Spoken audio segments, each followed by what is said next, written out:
कृष्णा कृष्णा कृष्णा कृष्णा हरे हरे राम राम हरे कृष्णा। स्वागत है कृष्ण पुस्तक के आज के सत्र में। पिछले एपिसोड में हम लोग 45वें अध्याय पर चर्चा करना शुरू किए थे, जो कि जिसका टाइटल है श्री कृष्ण द्वारा अपने गुरु पुत्र की पुनः प्राप्ति। यानी कि श्री कृष्ण और बलराम के जो गुरु हैं, जो कि अवंतिका यानी कि उज्जैनी में थे, और वहां अध्ययन के लिए दोनों भैया गए थे। दोनों भैयाओं को उनके माता पिता यानी कि वसुदेव और देवकी ने वहां भेजा, और आगे क्या क्या घटनाक्रम है इस पूरे अध्याय में हम उस पर प्रकाश डालेंगे। सांदीपनी श्री कृष्ण और बलराम के गुरुदेव हैं, जिनसे शिक्षा ग्रहण किया कृष्ण और बलराम ने उज्जैनी जाकर के। मथुरा से उज्जैन आजकल तो कुछ ज्यादा टाइम नहीं लगता है, मुश्किल से 10-12 घंटे लगता है ट्रेन से, अगर आपको जाना हो मथुरा से उज्जैन या उज्जैन से मथुरा। उस समय बहुत बड़ी बात होती थी। लोग रथ पर सवार होकर जाते थे, या पशुओं से चलने वाले कोई भी वाहन का वहां पर आश्रय लिया जाता था। तो इस प्रकार से आप आगे के विषय पर हम थोड़ा चर्चा करते हैं। वसुदेव तथा देवकी श्री कृष्ण एवं बलराम की सुरक्षा के विषय में अत्यंत चिंतित थे। वे उनकी बाल लीलाओं का आनंद न उठा पाए। श्री कृष्ण ने कहा, दुर्भाग्य से दैव इच्छा के कारण हमारा लालन पालन हमारे माता पिता के हाथों न हो पाए, और वे घर पर हमारी बाल्यावस्था के सुख का आनंद न उठा सके। अब कल या परसों मैं एक वीडियो देख ली थी, मतलब शॉर्ट्स, यूट्यूब पर शॉर्ट्स वीडियो आते हैं, छोटे छोटे वीडियोस जो आते हैं, उसमें मैं एक छोटा सा वीडियो मेरी नजर के सामने आया, तो मैंने देखा कि एक 80 साल की बूढ़ी दादी, एक 80 years old ग्रैंडमा, और वो हॉस्पिटल के बेड पर है। मतलब ठीक थी, इतनी ज्यादा हालत खराब नहीं थी, ठीक ठाक हालत थी, लेकिन हॉस्पिटलाइज्ड थी। और वहां पर उनकी गोद में लाकर दी जाती है उनकी न्यू बॉर्न पोती, मतलब बिल्कुल नया नया जिसका जन्म हुआ है, ऐसी पोती को लाकर के उनकी गोद में दे दिया। तो वो हॉस्पिटल में लेटी हुई बूढ़ी दादी माँ इतना ज्यादा प्रसन्न हो रही है उसको गोद में लेकर के, यहाँ तक उन्होंने कह दिया कि मुझे ऐसा लग रहा है कि मैं स्वर्ग में हूँ। I am feeling like I am in heaven right now, ऐसा उनको फीलिंग आ रहा। This is all because of material energy. ये सब कुछ जो भौतिक प्रकृति है उसके अंदर हम लोग फंसे हुए हैं, इसके वजह से हम लोगों को ऐसा अनुभव होता है।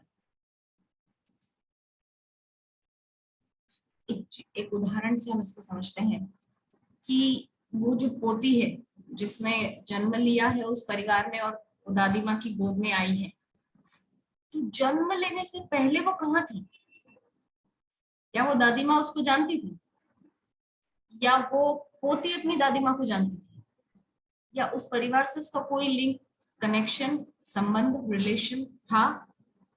नहीं। सिर्फ कुछ महीनों से, मतलब जब से वो अपने माँ के गर्भ में आई, और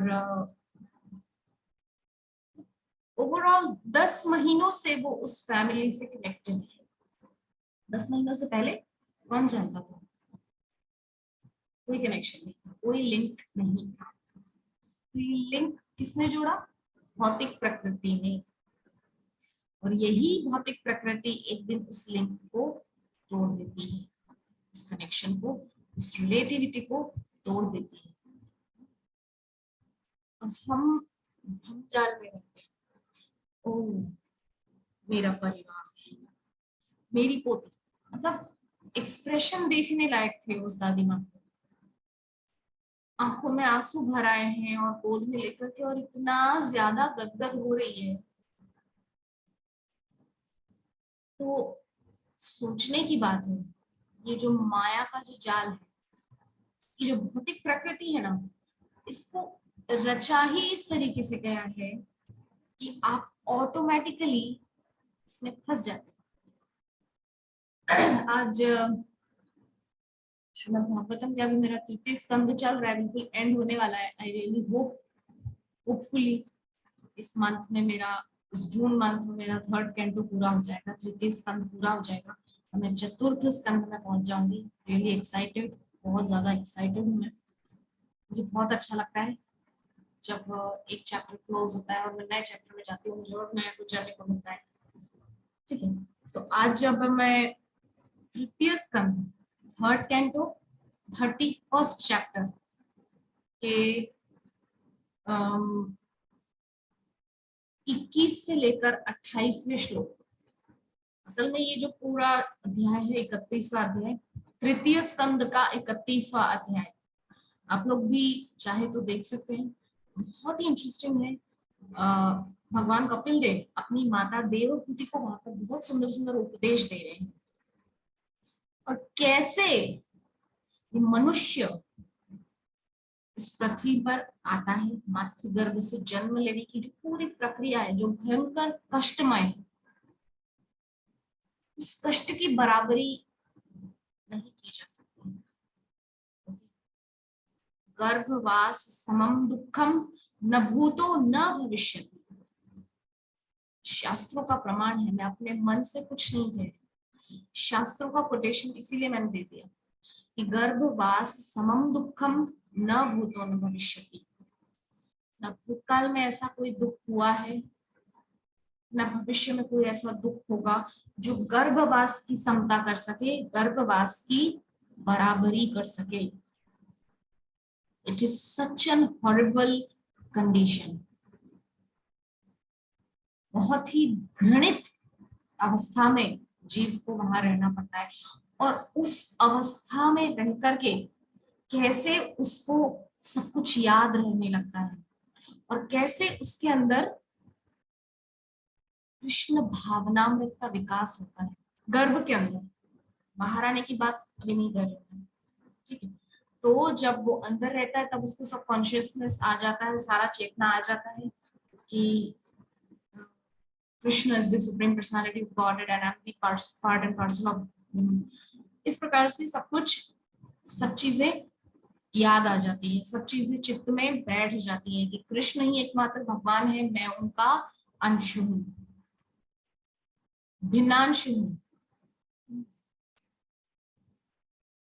लेकिन दुख की बात यह है कि जब प्रसूति नाम की वेग जो वायु है, जो अंदर से वेग मार के उसको फोर्सिबली बाहर फेंकती है, और जब वो जन्म लेता है, मातृगर्भ से बाहर आता है, तो इतना तुरंत, मतलब लव मात्र, निमिष मात्र में वो जीवात्मा माया के फेर में फंस जाता है। ओके, मतलब इतना रैपिडली ये सब कुछ होता है, इतना फास्ट, इतना तेजी से ये सब कुछ होता है वहां पर कि जैसे ही जीव आता है मातृगर्भ से बाहर, तुरंत माया घेरती, तुरंत। ये बहुत ही कष्टमय स्थिति है। मैं थर्ड कैंटो का 31st चैप्टर आज मैं जब स्टडी कर रही थी सुबह में, तो वहां पर श्रील प्रभुपाद कह रहे हैं कि बच्चा चाहता क्या है, उसको दिया क्या जा रहा है। He wants something else, we are giving something else to him. वो चाह कुछ और रहा है, वो दूध पान करना चाहता है अपनी माता का, लेकिन उसको दिया जा रहा है मेडिसिन, क्योंकि समझ नहीं पाता, बोल नहीं सकता, एक्सप्रेस नहीं कर सकता, बता नहीं सकता कि उसको चाहिए क्या। उसको मिसअंडरस्टूड करते हैं वहां पर आसपास के लोग। समझते हैं, ओ अच्छा इसको तो बहुत ज्यादा पेट में दर्द हो रहा है, आई थिंक, इसलिए इसको एक मेडिसिन दे देते हैं, या इसको इंजेक्शन दे देते हैं, या इसको ड्रिप लगा देते हैं, या कुछ भी एक्सेट्रा एक्सेट्रा, ऐसा कुछ भी कर देते हैं जो उसके लिए सही नहीं होता। असल में उसको चाहिए अपनी माँ का दूध। ठीक है, तो यहाँ पर काम कर रही है महामाया। ठीक है, और गर्भ में क्या स्थिति थी, सब कुछ याद था, that I am the servant of Krishna, eternal servant of Krishna, मैं कृष्ण का चिरदास हूँ, नित्य दास हूँ, और यही स्थिति मेरी बनी रहे। यहाँ तक वो सोचने लगता है, गर्भ के अंदर जीव रहता है तब यहाँ तक सोचने लगता है कि मैं यही ठीक हूँ, मैं यही ठीक हूँ, मुझे यहाँ से बाहर नहीं निकलना, कि एटलीस्ट यहाँ मुझे याद बनी हुई है, बाहर जाकर के भूल सकता हूँ। तो यहाँ तक जीवात्मा गर्भ में सोच लेता है। ये स्थिति गर्भ के अंदर है। गर्भ से बाहर आते ही सब बोला, सब भूल गया और पड़ गया महामाया के चक्कर में। कि कुछ सुकृतिवान जीवात्माएं होती हैं जो याद रख पाते हैं कि नहीं, मुझे मनुष्य जन्म मिला है टू सर्व कृष्ण, कृष्ण की सेवा करने के लिए। और इस मानव जीवन को मुझे यूटिलाइज करना है to get rid of this clutch of माया, इस माया के बंधन से छूटने के लिए मुझे ये मनुष्य जन्म मिला है, इसको मुझे इस वे में यूटिलाइज करना है। लेकिन ये सबके साथ नहीं होता, ये बड़ी प्रॉब्लम है। भूल जाते हैं तो फिर भूल ही जाते हैं, तो इसीलिए यहाँ पर जो कृष्ण कह रहे हैं कि हमारे माता पिता हमारी बाल लीलाएं देख सके, उसका आनंद नहीं उठा सके, और दैव इच्छा के कारण ऐसा नहीं हो सका कि हम लोग उनके साथ रहे, हमारी बाल लीला का आनंद नंद यशोदा ने उठाया, और इस प्रकार से कई सारी बातें हैं। तो यहाँ पर वो जो मैं बात याद कर रही थी कि तृतीय स्कंद में श्रीमद् भागवतम में जो बात श्री कपिल देव अपनी माता देवहूति से कह रहे हैं, उस सबको मैं यहाँ इसलिए याद कर रही थी कि ये जो माता पिता बाल लीलाओं का आनंद उठाना वगैरह वगैरह, ये सब क्या है, ये सब माया का बुना हुआ जाल है।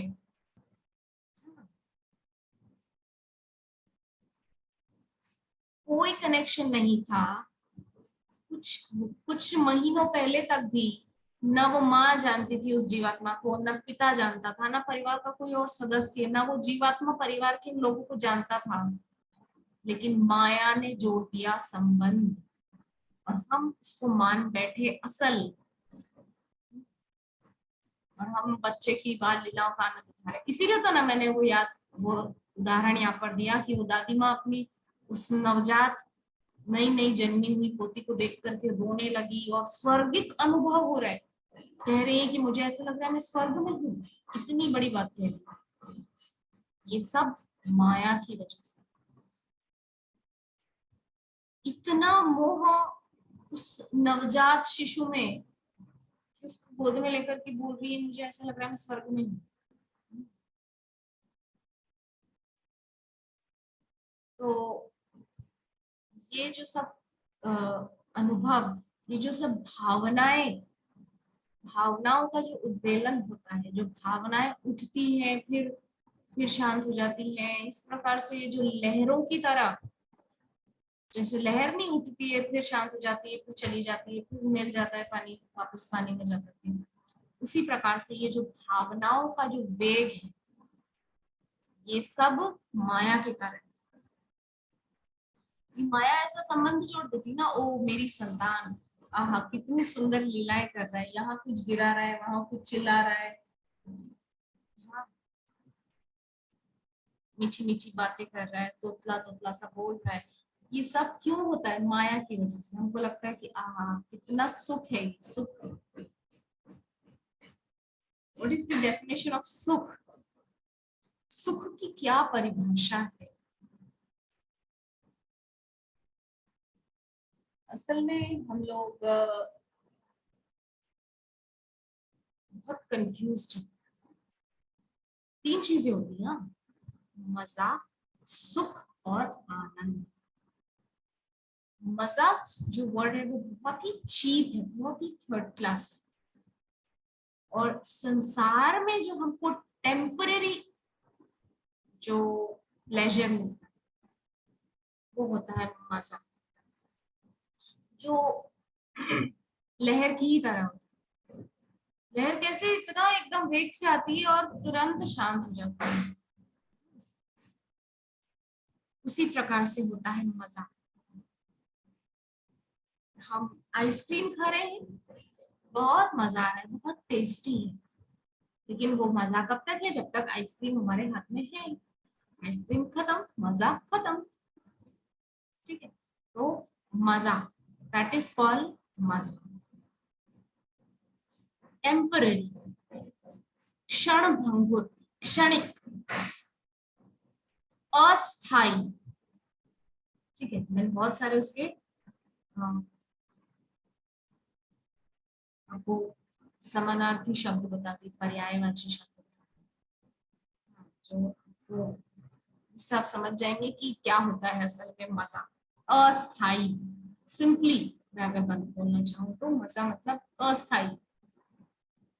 बुदबुदा होता है पानी में, बुदबुदा उठता है, बुलबुला उठता है पानी में, ऐसे हाथ मारो, गया, गायब। वही होता है मजा। और सुख, सुख एक टाइम पीरियड में रहता है। जैसे एक बच्चा है, वो बच्चा छोटा सा बच्चा है, तो 5 साल तक हम उसकी बाल लीलाओं का आनंद उठा रहे हैं, दैट इज कॉल्ड सुख। 5 साल तक उसकी बाल लीलाओं का आनंद उठा रहे हैं, फिर वो बड़ा हो गया है, शैतानी करने लगा है, मार भी रहे हैं, चिल्ला भी रहे हैं, एक्सेट्रा। तो यहाँ पर हम समझ रहे हैं मजा, सुख। अब आता है आनंद। आनंद जो कि चिरस्थायी, परमानेंट, स्थायी, चिरस्थायी, परमानेंट, अद्भुत। आनंद यानी कि जो हमको मिलता है जिससे हम बोर ना हो। बहुत सुंदर अगर मैं इसको परिभाषा देना चाहूँ, आनंद, आनंद वो है जिससे हम कभी बोर ना हो। आप हरि नाम रोज जपते हैं, कभी बोर होते हैं? अगर आप बोर हुए होते तो नेक्स्ट डे आपको फिर से याद नहीं आता, ओ मेरे को तो चैंटिंग करनी, मेरा एक माला जप नहीं हुआ है सुबह से, मुझे हरि नाम करना है, मुझे हरि नाम करना है। दैट इज कॉल्ड आनंद। मजा बिल्कुल टेम्परेरी। सुख मीडियम होता है, न बहुत देर तक रहता है, न बहुत जल्दी जाता है, थोड़ा एक टाइम पीरियड कवर कर लेते हैं। और आनंद होता है चिरस्थायी, परमानेंट। ठीक है, और उसको कहते हैं आनंद जिससे हम कभी बोर ना हो, यानी कि हरि नाम, हरि कथा, हरि का दर्शन। भगवान का दर्शन करने से हम कभी बोर होते हैं नहीं। अरे कल तो गए थे मंदिर, आज फिर मंदिर जाकर के क्या करना है? जो लोग इस्कॉन के नजदीक रहते हैं, बिल्कुल नजदीक जैसे हम लोग रहते हैं, बहुत नजदीक है, तो रोज मंदिर जाते हैं, एक्सेप्ट सम डेज, कुछ दिनों के अलावा हम हमेशा मंदिर जाते हैं एटलीस्ट। प्रभु जी तो रोज ही जाते हैं, तो रोज मंदिर जाते हैं। तो कभी नहीं कहते कि आज मंदिर नहीं जाना, बोर हो जाए, हो गए रोज रोज मंदिर जा सकते हैं, वही तो मंदिर है। नहीं, अच्छा लगता है क्योंकि रोज एक नया रूप कृष्ण का दिखाई देता है।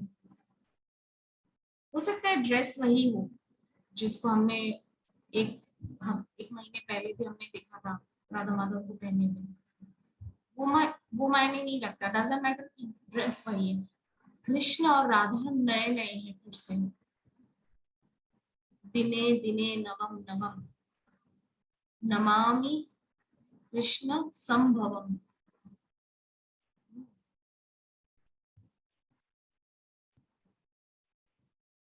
ये है कृष्ण का सौंदर्य, और ये है आनंद की असल परिभाषा। हम उनके दर्शन से कभी नाम रूप लीला गुण धाम ये सब चीजें जो होती है इनसे हम कभी बोर नहीं होते। नाम आज भी हरिनाम किया, कल फिर हरिनाम करने का मन होगा, मतलब हम उसमें आनंद प्राप्त कर रहे हैं, बोर नहीं हो रहे। रूप, रोज मंदिर जा रहे हैं, फिर मंदिर जाने की इच्छा होती है, मतलब हम उनके रूप को रोज देखना चाहते हैं, हम बोर नहीं हो रहे। लीला, उनकी लीला कथा सुनना चाहते हैं, हम रोज सुनना चाहते हैं, हम बोर नहीं हो रहे, मतलब यहाँ आनंद है। धाम वास करना या धाम जाने की चेष्टा करना। मार्च में हम लोग वृंदावन गए थे, अगर हमारा कल का टिकट हो जाता हम फिर जाना चाहिए। दैट इज कॉल्ड आनंद, मतलब वहां पर आनंद है, इसीलिए हम वहां से धाम से बोर नहीं होते, बोर नहीं होते, विरक्त नहीं है। नाम रूप लीला धाम गुण, भगवान के गुणों को हम नित्य सुनना चाहते हैं, कभी बोर नहीं होते, इसका मतलब वहां पर आनंद है। तो जहां जिस कार्य को करने से हमको बोरियत महसूस ना हो, वहां हमको आनंद मिल रहा है। मतलब आनंद परमानेंट होता है, टेम्परेरी नहीं होता, उस कार्य विशेष में वो सदा ही रहता है। ठीक है, समझ गए हम लोग मजा, सुख और आनंद के बीच का डिफरेंस। तो यहाँ पर हम चर्चा कर रहे हैं कि कैसे वसुदेव देव की जो है आनंद नहीं उठा सके कृष्ण बलराम की बाल लीलाओं का। तो ये सब महामाया का खेल है, जो संसार में माता पिता अटैच हो जाते हैं बच्चों से, बच्चे माता पिता से अटैच हो जाते हैं, और अटैचमेंट के कारण ये संबंध चलते रहते हैं, सब कुछ चलते रहता है। तो हम समझ गए इस बात को, कैसे माया संबंध जोड़ देती है, कहीं कोई जान पहचान नहीं। अच्छा है, पति पत्नी का ही रिश्ता देखिए, मेरा जैसे विवाह हुआ, तो इस समय से पहले मैं जानती भी नहीं थी, शादी से पहले उनको ठीक से जानती भी नहीं थी, तो शादी हो गई, 1.5 साल हो गया, मतलब ये है महामाया, ये है माया का चक्रव्यूह। अनजान व्यक्ति इतना नजदीकी हो जाता है, ये है माया का चक्रव्यूह, माया का बुना हुआ जाल।